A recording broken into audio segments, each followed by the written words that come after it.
All right, listener name, ready to dive into this mountain of research you sent our way? Yeah, let's do it. Okay, so we're tackling a big one today, marriage versus cohabitation. Right. It's a question for the ages, isn't it? And your future, no less. It really is.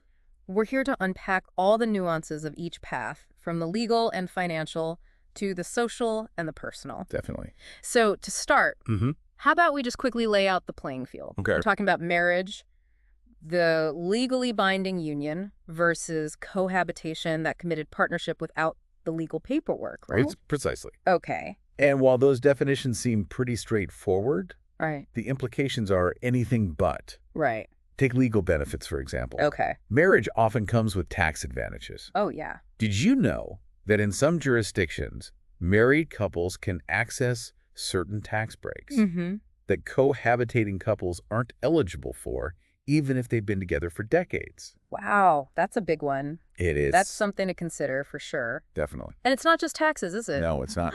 Our research also mentioned inheritance rights Yes. and healthcare decision-making as like key legal differences. Exactly. Marriage creates a legal safety net. Right. If one partner is incapacitated, the other automatically has the power to make medical decisions on their behalf, Oh, that's huge. which can be crucial in emergencies. Yeah. This isn't always automatically afforded to cohabitating partners. That's a really important point Yeah. because like you're not legally considered family in the same way, right? Exactly. So that's a big one. It is. Okay, so it's like marriage offers this like built-in legal protection, which is a pretty powerful perk. Mm-hmm. But beyond the legal side, there's also the whole societal perspective. Yes. Some people see marriage as this like stamp of approval from society. That's true, though. It is important to note that this view varies greatly across cultures and generations. Yeah, that's a good point. We're seeing a shift toward greater acceptance and celebration of diverse relationship models these days. It's interesting how those societal views can impact personal decisions. You Yeah. know, like even if you don't consciously agree with them, they're still kind of floating around out there. Exactly. But on the flip side, many people see marriage as a really powerful statement about commitment, Absolutely. like more so than just living together. Marriage can be a very public declaration of love and commitment, a way to show the world we're in this together for the long haul. It's like sending up a flare signal, right? Ex- Like we're here to stay. Yes. And that leads us right into the appeal of cohabitation. Mm-hmm. One of the big draws seems to be flexibility. Absolutely. Like ending a cohabitating relationship while emotionally challenging Yes. is often legally simpler than divorce proceedings. Right. Less paperwork, Yeah. often less financial entanglement. It can be a bit cleaner in that sense. Yeah, that makes sense. Yeah. And without the pressure of like forever, some couples find they can just relax and enjoy the moment more. That's a key point. Yeah. Cohabitation allows couples to experience everyday life together, Yeah, learn about each other's habits and quirks, right. and navigate shared responsibilities. all the little things. Yeah. Without the added weight of a legal contract hanging over their heads. Exactly. It's like a test drive for the relationship, That's a great analogy. giving couples a chance to see if they're truly compatible in the day-to-day. And for some, that trial period solidifies their desire for marriage. Oh, yeah. And for others, it highlights areas where they might need to compromise or adjust expectations. So essentially, cohabitation offers this really valuable opportunity to assess compatibility on a deeper level Right. before making any lifelong commitments. Exactly. That's really insightful. And that brings up a fascinating point. While cohabitation can offer really valuable insights, Yeah. it's important to acknowledge that marriage, with all its perceived permanence, can come with its own set of challenges as well. Oh, that's a good point. Right. It's easy to get caught up in the romance of it all. And forget that marriage is also about navigating practicalities and potential pitfalls. Precisely. One common challenge is managing expectations, Okay.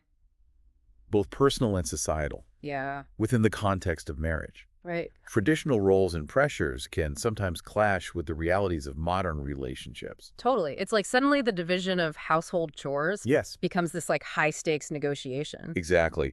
Open communication and a willingness to redefine roles and responsibilities are so crucial for couples navigating those expectations. Yeah, absolutely. Yeah. And let's not forget about the legal complexities. Oh, absolutely not. Divorce, while sometimes necessary, can be emotionally and legally really challenging.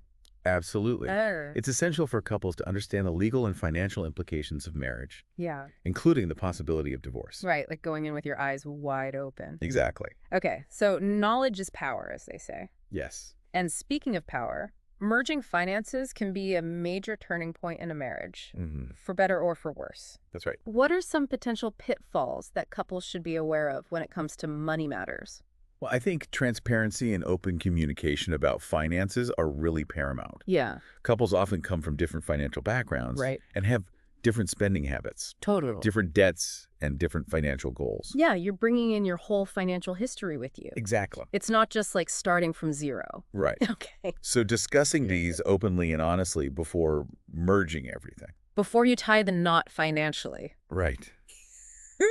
Can prevent a lot of misunderstandings and conflicts down the line. It's about finding that sweet spot between like shared financial goals, but also respecting each other's financial autonomy. Precisely. Right. Some couples find it helpful to maintain a degree of financial independence, Okay. even within a marriage, to Interesting. preserve individual agency and avoid potential power imbalances. That makes a lot of sense. Yeah. Okay, so we've explored some potential drawbacks of marriage. We have, But what about cohabitation? sure. What are some of the challenges that couples might encounter on that path?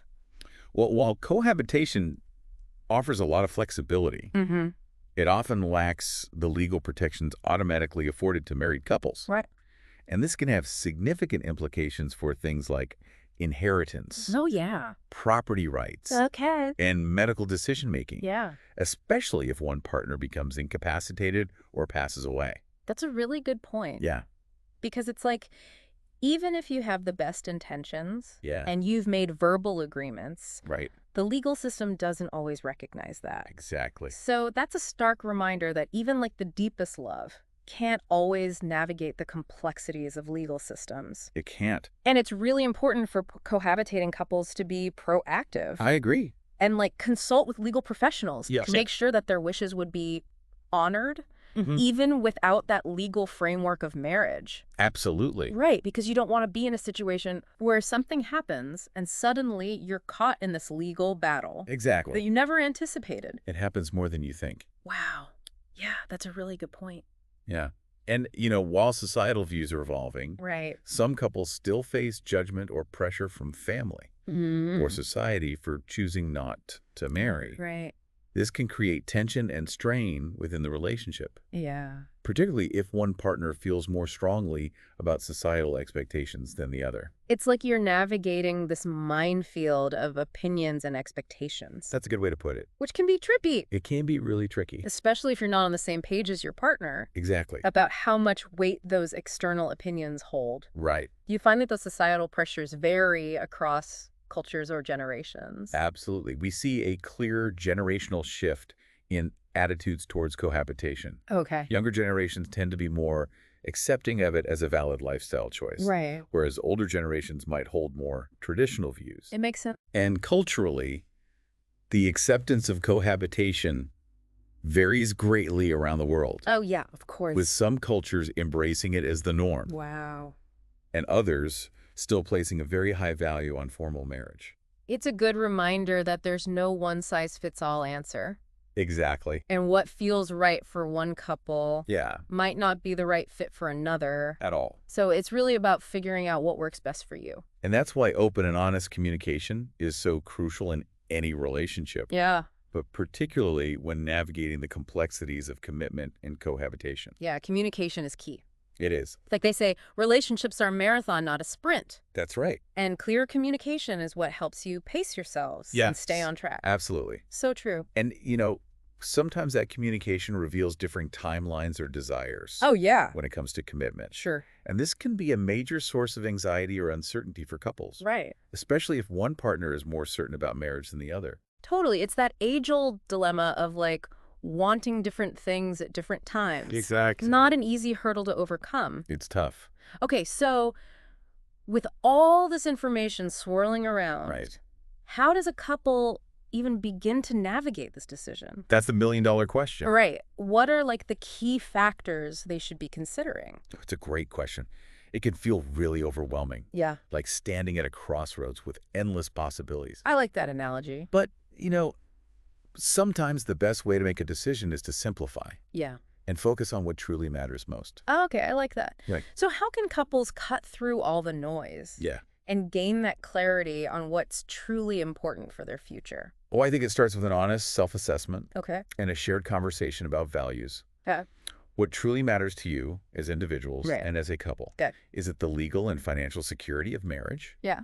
the societal recognition, or the freedom and flexibility of cohabitation? So it's about figuring out what your priorities are. Defining your values is like setting your internal compass, Oh, I love that. Right. Like your own internal moral compass. guiding you towards a decision that feels aligned and authentic. Oh, I love that analogy. Yeah, It's about tuning into your own inner compass rather than letting external pressures dictate your path, exactly. which is so easy to do these days Oh, it's so easy. with social media and everything. Exactly. Okay, so once you have a clearer sense of your values, Yes. then you can start asking those more practical questions. Absolutely. What are the legal and financial implications of each path? Exactly. And that's where having a trusted lawyer or financial advisor can be invaluable. Oh, for sure. Like, this is where having those experts in your corner can really make a difference. Absolutely. They can provide tailored guidance and help you navigate the complexities of each option. It's like having a knowledgeable guide, Yeah. help you navigate unfamiliar terrain. Exactly. Okay, so we've talked values, we've talked practicalities. What else should couples be considering as they weigh their options? Perhaps the most important factor of all is the strength and health of the relationship itself. That's a good point. Right. Like, you can have all the legal and financial stuff figured out, Right. but if the foundation isn't solid, Exactly. it's not going to matter. It's not going to matter at all. So it's about looking beyond just the legal and logistical aspect Yeah. and really tuning into like the heart of the matter. Exactly. How strong is that foundation of your connection? Right. Do you feel safe, Yeah. respected, Seen? truly seen by your partner? Like all those essential ingredients for a healthy relationship. Because ultimately, the right decision is the one that feels aligned with your shared values, strengthens your bond, Yeah. and supports your individual and collective growth.